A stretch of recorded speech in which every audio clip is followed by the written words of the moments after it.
What's going on, everyone? Welcome back to the show. So this is going to impact 70 million people if we see the head of BLS make some changes to CPI, CPIW. So that's coming out right now, July, August, and September. These are the months that they're using to calculate COLA for 2026. And so I'm going to show you guys a clip first, and then we're going to talk a little bit about this. But this is very, very important because President Trump, he fired the head of BLS, the Bureau of Labor Statistics, and they put out information, the CPI information, every month. And if the information that we're getting from BLS is no longer accurate, that is going to hurt a lot of people.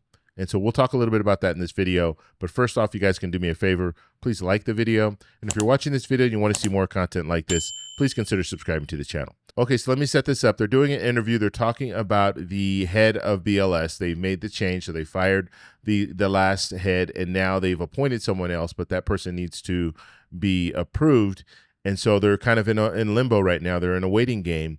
But is that going to impact the numbers that we see from BLS? Because ultimately, the reason why the last head was fired by the president is because the information, the jobs report that came out, he didn't like the jobs report, and he didn't like the revisions that we saw for the last few months.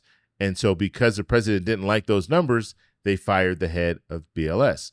When it comes to inflation, CPI, we want inflation low. And so if inflation isn't low, let's say inflation's starting to rise, which that's what we're seeing, will we get that information, or will that information be withheld? So let me show you this clip, and then we'll talk about it. Here we go. Data. They're going to say jobs numbers, we're just not going to release them, or you're going to change or corrupt the inflation data. That will come into conflict with what people are experiencing, Justin. More than that, it will come in conflict with what they get. Remember that, if Trump's tariffs cause inflation, and there's already signs that they are, that's going to undermine the purchasing power of seniors. Now, fortunately, our Social Security system says we index, which is to say adjust Social Security to take account of inflation. Now, what happens if he imposes those tariffs, they raise the cost of living, and he instructs the head of the BLS, because it's very uncomfortable to admit that inflation was high, instead to construct some other measure which gives us lower inflation? What that does is constructs a new economic reality in which seniors won't get the cost of living adjustments that they need. Mm-hmm. The thing is, these statistics are embedded in our society in ways that many of us do not immediately imagine, but we're all served by them being accurate. And they do things like adjust the cost of living. We have trillions of dollars in bonds that are tied to them, and so on. So this is very important what he's saying. We're going to use the BLS information, CPIW, to calculate COLA. But if that information isn't correct, then people who receive Social Security benefits, they're not going to get the benefits that they're owed. They're not going to get the increase that they're owed. And this also impacts veterans because they use the same metric. So this is something that is very, very serious. And that's why when the president fired the head of BLS, it raised some eyebrows because people said, wait a minute. Why would you fire someone just because they're giving out information and you don't like that information?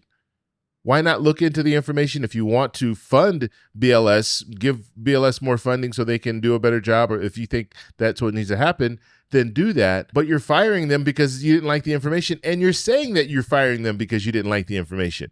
So if you like the information that's the last several months, I guess the president's liked the information that's been coming out, and so he didn't want to fire them. But now that information comes out that he doesn't like, he fires them. And so what does that say for the next person who comes to lead the BLS? Now they're going to be afraid that they could be fired if they don't give out information that the president likes. So I want to show you this illustration first, and then we'll talk a little bit about it. Here we go. Okay, so let's go and take a look at how Social Security really works and how they calculate COLA.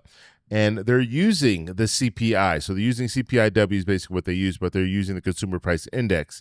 And so if we were to see some changes to CPI, if we had the head of the Bureau of Labor Statistics, if they decided, well, we're not going to put out this information or we're going to skew the numbers, that is going to impact 70 million people. 70 million people who receive Social Security benefits. But let's just go over how this works. So first thing, to measure inflation, they're using CPIW, as I stated, and that's for wage earners and clerical workers. Now, The talk is that they want to change that from the CPIW to the CPIE. CPIE reflects elderly spending, and that's why they want to move to that. That would better reflect how seniors spend money. So most people receiving Social Security benefits. So they want to make that change, but they haven't yet. So right now it's the CPIW. So they're going to take the CPIW number. Now they're going to be focused on 3 months, July, August, and September. So they'll take those 3 months, so quarter 3 here. And so how do they calculate the change? So if inflation is higher, the percentage difference equals COLA. So for example, if it's 3%, then that's what COLA will be for 2026. And then they round the number to 0.1%. Now, benefits will start going out in December. The reason why they say this is because SSI will receive their benefits first, and that will be in December, the end of December, because the 1st is a holiday. And then people who, Social Security beneficiaries, SSDI, everyone else will start receiving their benefits in January. And so that's how things work when it comes to the COLA increase. So it's very important that we have someone that's heading up the Bureau of Labor Statistics. It's very important that they're putting this information out. If they're not putting the information out when it comes to CPI, that is going to impact millions of Americans because they're not going to get the correct information or the correct numbers to make the calculation. And why does this matter? Let's just say inflation is at 3.5%. Okay, that's realistic. We could see 3.5% inflation. Well, when they do the calculations, let's say if the head of the Bureau of Labor Statistics says, you know what, 3.5%, I don't really think it's at 3.5%. I think it's more at 2.5%. And so we get numbers from BLS that reflects that 2.5% when the reality is inflation is at 3.5%. And so when they do the calculations for COLA, they're doing it for the 2.5% because that's what's showing on BLS's website, but it's really higher. And so when you get your COLA for 2026, it's going to reflect 2.5%. when the actuality is inflation is much higher than that.